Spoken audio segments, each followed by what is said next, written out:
I'm Leah Lane, an award-winning travel writer and author of Places I Remember, Tales, Truths, Delights from 100 Countries. On this podcast, we share conversations with travelers about fascinating destinations and memorable experiences around the world. Our guest for the second part of a most exciting conversation is Randall Lane, the Chief Content Officer and editor of Forbes, and he's my son. In episode 14, he talked about some pretty extreme travels. In this episode, he discusses a few more of them. But most of all, he talks about the fascinating people he's met, including the fisherman from Hemingway's The Old Man and the Sea. And continuing in Hemingway's footsteps, he describes running with the bulls in Pamplona, Spain, with an unbelievable ending. So welcome again, Rand. Hi, Mom. I do know, partly because of your job and partly because of your interests, you have met fascinating people of all kinds in your travels and so forth. Some of them are my heroes. I mean, you have met, for example, and you can tell us if there's a story there, but you've met Malala and you've met Jane Goodall, and both of those women are so exceptional. Is there anything we should know there that maybe we wouldn't? They're exceptional. They're exceptional women. You know, Jane carries a little stuffed monkey with her everywhere. I think there's a reason to remind people, isn't it? I read somewhere it reminds people of the problems. Somebody gave it to her, meant something to her, but she really does take it everywhere. And it's humbling, to see these people who have lived for others for so long. But those are exceptional people. Once in a while, you meet people who radiate greatness. But most of these people who are quote unquote famous, the more you hang out with them and the more you spend time with them, you really do understand they put their leg on one. Absolutely. On one leg at a time. It's very reinforcing that people are people. It's very rare you meet a Malala or Jane Goodall type who are truly transcendent and that's selfless. Very rare. Well, I know you're on the board of a global citizen, but those are all, I know you meet rock stars. You meet a lot of people, and again, listen, I've gotten to spend a lot of time with Bono, spent time with Chris Martin. These are people who use their fame for good. You have to admire that because it's very easy to otherwise get sucked into the ego, and these folks try to realize they have a platform. And I've been able to go to a lot of interesting places with a lot of interesting people, but it's still not as memorable as the kid in Liberia. I mean, that's why travel's great, because you get to I agree. I remember. Yes, people who are bellhops and servers, and that some of them are so wonderful. Who's the most interesting regular person you've ever met? A young woman who lived in a village outside of Antigua, Guatemala, who was tutoring me in Spanish, and she came by bus, and it took her 2 hours every day back and forth, and she was so poor and so lovely. And she brought one day a sheaf of papers, and she said, I just want to show you this. She said, these are my poems. I write these, and I read them, and they were exquisite. And this was a village girl. And I felt so awful. She said, I make these dreams up. These are my dreams. And they were pretty. I showed them to some people, but she was memorable. And those are the people I remember, the people like that. You met the Old Man in the Sea. Is that correct? When you were in Cuba? Gregorio Fuentes. Yeah. When was that? That was when it was illegal to go to Cuba. So of course, that's why we wanted to go. It's technically not illegal to go to Cuba back then. It's illegal to spend money in Cuba. So we brought so much cash. There was no embassy to go to. That was a little bit behind the scenes. That was 25 years ago. And Hemingway's boat captain, who is widely accepted, including by his own, Hemingway talked about it, was the inspiration for Old Man in the Sea, was still alive. He was 102 25 years ago. People can Google that. I might be off by a couple of years, but I'm not off by much. So that was and so we'd heard that this was pre-internet, and there's certainly no internet in Cuba. And we just go and we heard where he lived and the village. He asked around, and we heard basically he was a pensioner in Cuba. And if we brought a bunch of cookies, and if we brought food, and we brought toothpaste, and we brought a bunch of little presents that were very, very, very, very valued. And so his daughter took care of him, let us spend time with him, and he had pictures of Hemingway, and he had a big painting of him and Hemingway together, and he had all sorts of pictures, and he showed us a scrapbook. But the thing I still remember, shaking his hand, he was 102, and you shake his hand, and it was like shaking like the finest, hardest leather you ever. I mean, he still had it. His hand was still a vice and leathery and strong. And this was a guy who was, nearly quadruple my age, probably almost exactly quadruple, and he still had it. He was, you knew he was the real deal, because even the decades after he probably retired, he still had that build up. He told us stories. He told us that basically Hemingway took credit for the fish he caught, but that he was a good guy. He didn't speak any English. My Spanish is muy malo, CSC, but it was good enough to have a basic conversation. He took credit for the fish. He was very nice. I miss him, but just to touch the history, we took a picture with him. He passed a few years after that. But just he's to a be able legend. to even the legend to touch history, to be 1 degree from Hemingway, which probably is pretty much impossible now. So right, that's really one of the interesting people I've ever heard anybody say they have met, is the old man in this. He had a little book. Again, that was pre-internet, where you had to kind of hear about the stuff through the grapevine, or you read it somewhere in some guidebook or something. And he had a little book, and you could see that, twice every week, people figured it out, made the pilgrimage, but it wasn't like there was a line out the door. It was, Right. 50, 100 people a year figured out to go to see this guy, and he figured it was a good way to get cookies. So the win-win. Well, I know you have many stories, and you've done many interesting things. I know I'm not going to get into the details. You've survived eating blowfish in New York, which can poison you unless prepared by a certified Yes, chef. which it was. Yeah, you're Wasn't here, that and good? I ate it too in Japan, and I'm here too. So we're together on that. I just want to know what's so damn good I don't that people know. will die for. And again, I I had don't no know. doubt. I did a nice sushi restaurant in New York. I knew that was fine. I was more curious, like, and I don't know you. I thought it was fine. It was like I'd rather have a piece of hamachi any day. It was not. It was not that. Yeah, I don't get it either, but I think there are only 13 chefs who are allowed to prepare it in Japan, and we had one of them, and I was on a press trip, and I figured, okay, I'll try it. But anyway, I think what I would like to just end with is a story you feel is the most interesting. I mean, all of them are interesting, but what would you end with? I like to say, we end with the things we remember most. This is places I remember. So what do you remember? There's so many places, and I guess a story I like that you and I have had fun with, maybe that's appropriate for this, would be the time I ran with the Bulls, since we're talking about kind of doing things that are a little bit pushing the envelope. And that was in the same spirit, since we brought up Hemingway and since we brought up racing cars, that sometimes travel is about pushing yourself. And when I was 24, 25 years old, and I kind of was trying to figure out who I was, and my friend Eric, the same guy I did the car race with, we were like, let's go to Pamplona and run with the Bulls. I think it was pre-internet. You couldn't just look up videos. It was kind of this myth, and you read the Hemingway books. We showed up the day before. We decided we're going to watch it one day and then race the next day, run the next day. So we show up on an overnight train. We get in first thing in the morning, and turns out they run the Bulls like very early in the morning, like about 6:30 or 7 in the morning. And the idea is, and again, I didn't know any of this, that the running of the Bulls is you're running the Bulls from like kind of a pen area, like a mile away, into the bull ring, because they're that day's bulls to be slaughtered at the bullfights. It's this festival San Fermin. It's the bullfighting festival of Spain. So it's that day's kind of athletes are being run in the morning. And what people do is they party all night, watch or run, and then they go to sleep all day.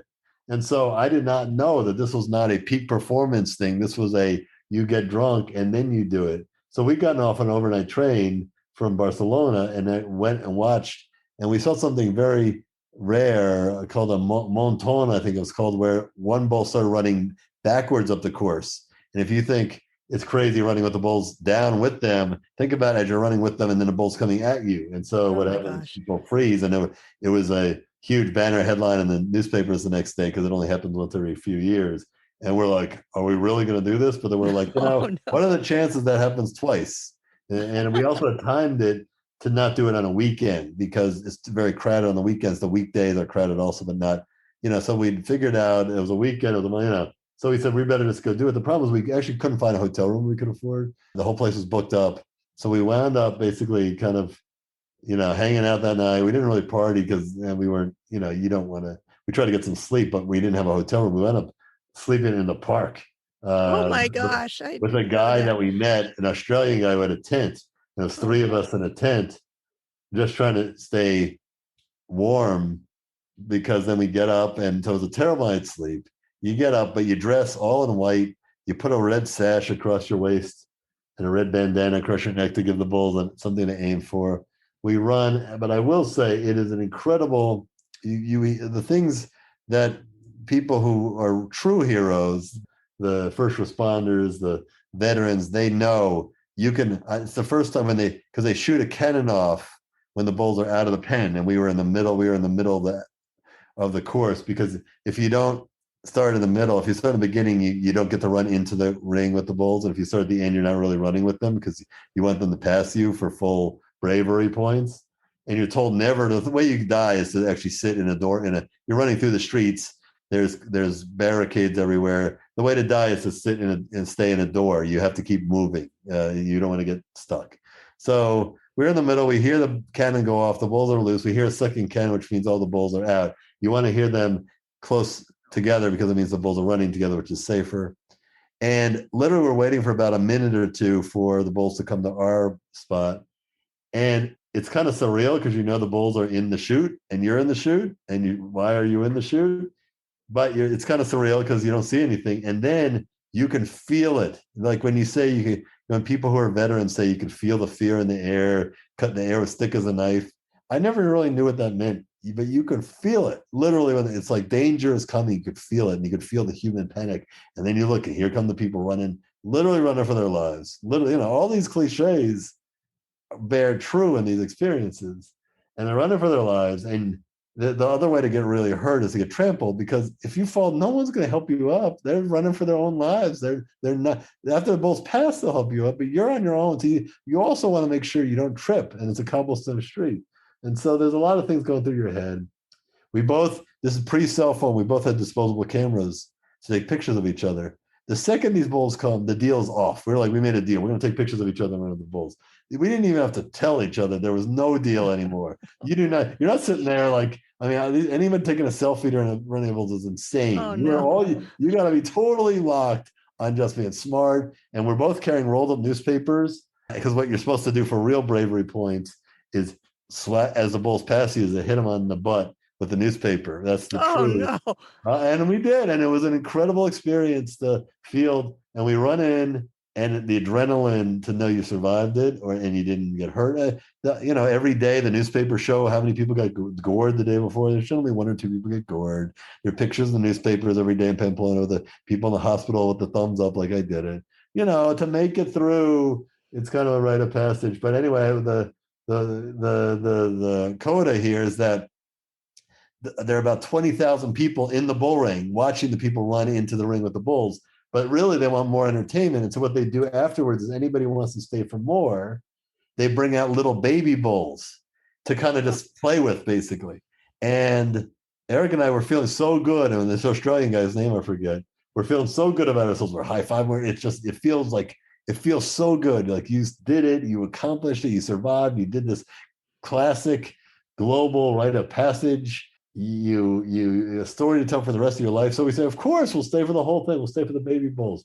And that's where the baby bulls are so crazy. They actually put cork on top of their horns because they're totally wild. And they're smaller though. So you can almost a couple of people grab the bulls by the horns. Literally all these cliches. And so we went up and we whacked the bull with the newspaper, and and the bull comes by, you jump on the railing and it passes you because the railing's about 5 feet tall. You're in basically like a hockey rink. It's about 5 feet tall. And so then another set of bulls comes out And this one starts coming right at us, and this is kind of fun and exciting. And so we jump up on the rails because the bull will just run past us.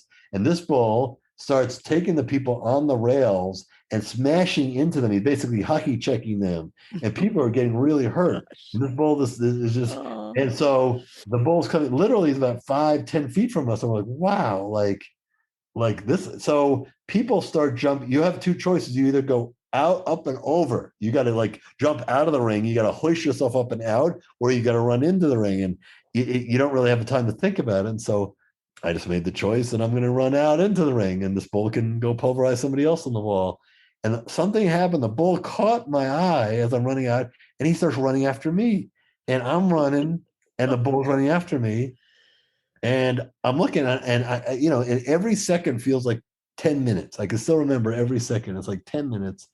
And I'm thinking to myself, well, how did I get myself in this position where I am in a bull ring and a bull is running me down because they're fast. They're faster than you. You can't outrun them. Running with the bull means running with them as they pass you.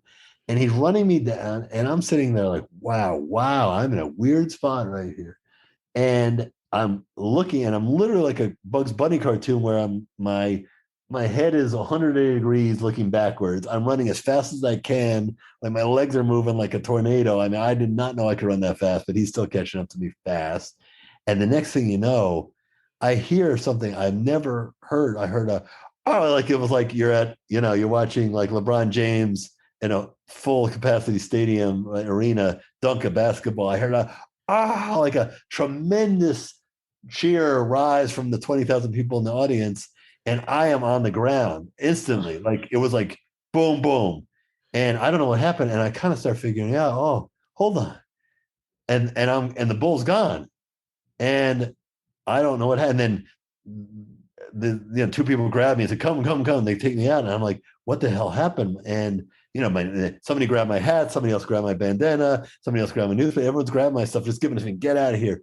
And it turned out that as I was running, what happened was, as I was running from the little baby bull, to calm the baby bulls down, the way to end this mayhem, because the bulls will never stop, is they send in castrated steers who give off some kind of feeling that the bulls then calm down. So the steer was coming. So the entire place was watching as I was looking over my shoulder, running full speed, head on, and they saw it coming. So the place must have been incredibly excited because they saw everyone in the entire place thought was going to happen except me, which is I'm running as fast as I can, looking backward, and a steer was coming at me, coming forward, and I ran head on into a steer and was on the ground in a tenth of a second. And then when I got I realized that my arm was really hurt. It turned out that, thank goodness, that it hit my forearm.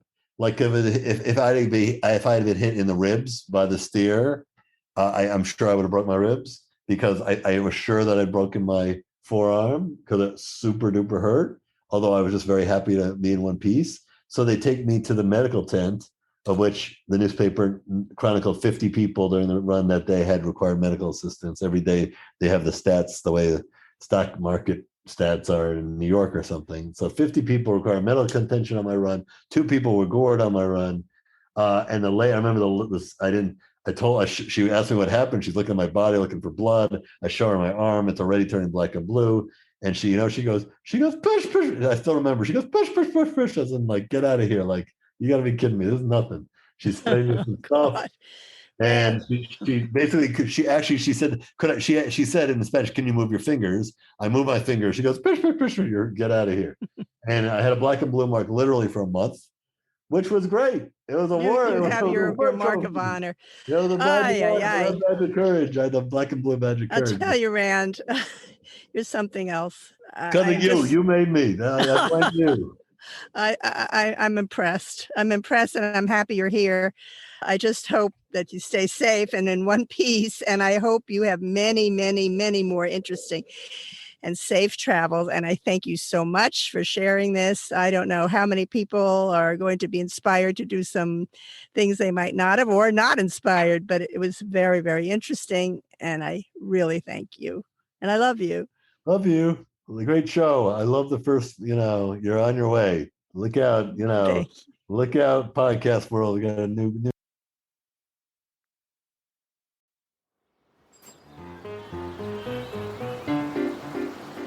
Thanks for listening to our award-winning podcast. We've recorded over 100 episodes of Places I Remember, so follow us on any podcast app. And new monthly episodes are also on YouTube with gorgeous video. My book, Places I Remember, is available in print and Kindle, and I read the audio version. Follow my travel writing at Forbes.com. Contact me at the links in the show notes or on my website, placesirememberlealane.com, and keep making your own travel memories.